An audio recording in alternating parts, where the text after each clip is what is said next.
In June of 2021, I privated every single video on my channel, not by choice. I wasn't canceled, I wasn't harassed off of the platform or banned by YouTube. I made financial education videos, not exactly a controversial topic. But as of today, I am officially announcing that I am back after over a full year off of the platform, and I'm making this video to apologize to my viewers for my absence and explain the events that caused my departure. To understand the full story, I think we need to rewind to the beginning.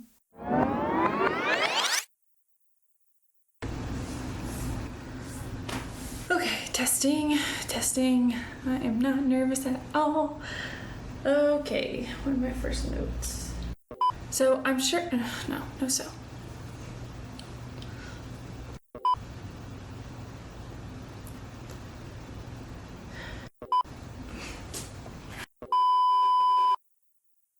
In May of 2020, just a few months after the start of the pandemic, when many of us were picking up hobbies or extra passions after being furloughed or working from home, I started my YouTube channel. It really just began as a fun thing for me to pour my creative energy into.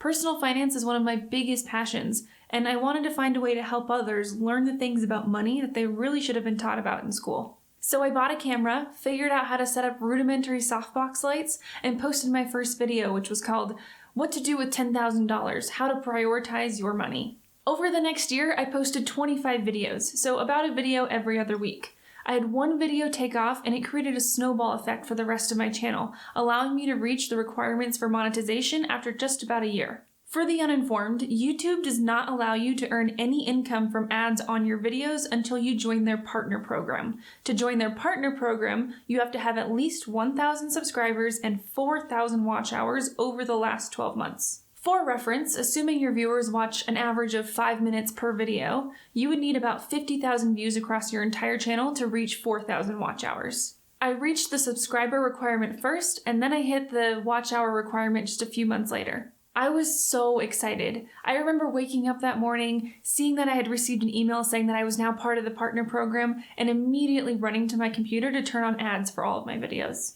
I actually made $6.10 that very first day that ads were turned on, and I can honestly say that those $6.10 made me happier than any other paycheck that I've ever received outside of YouTube. So why then, just weeks after reaching this huge monetization milestone that every new YouTuber dreams about, why did I privatize all of my videos and shut my channel down without any warning? Well, at the time, I worked for a very large company in a very regulated industry. They had a pretty blanket company policy saying that any outside activities like side hustles, second jobs, board memberships, and so on had to be reviewed and approved by their compliance department. And once I started making money with my YouTube channel, even though it was just about $6 a day, it fell under these requirements and I had to report it. If I didn't report it, I risked the company finding out on their own and then losing my job because I didn't follow policy. So I think we can all guess what happened. I went to my compliance department. I said I had this channel, really wanted to continue doing it. It was just such a fun thing to do outside of work. And they responded with a big fat no. No, absolutely not. I won't go into the details about why they didn't approve my channel, but it had way less to do with me and my videos and way more to do with the fact that they had a pretty blanket ban on content creation, especially around the finance topic. Before I started my YouTube channel, I had reached out to a couple mentors at my company and asked if they thought that my channel was in line with compliance's rules, and they said it was.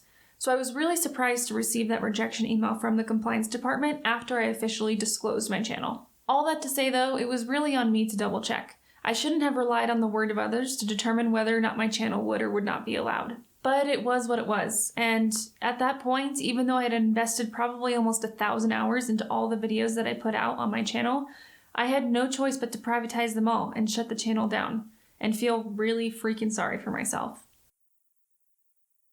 At this point, I thought my dreams of having a successful YouTube channel were dead forever. I really loved my job at the time, and I had no intentions of leaving it.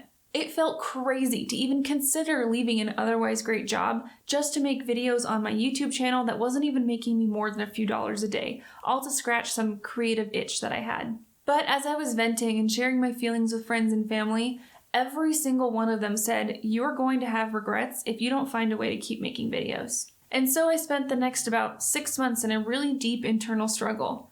And well, obviously you guys can guess what choice I ended up making, because here I am, finally posting a new video. Part of the reason it took so long though was because I decided that I was going to be very intentional about the fact that I was not going to be leaving my job just for YouTube.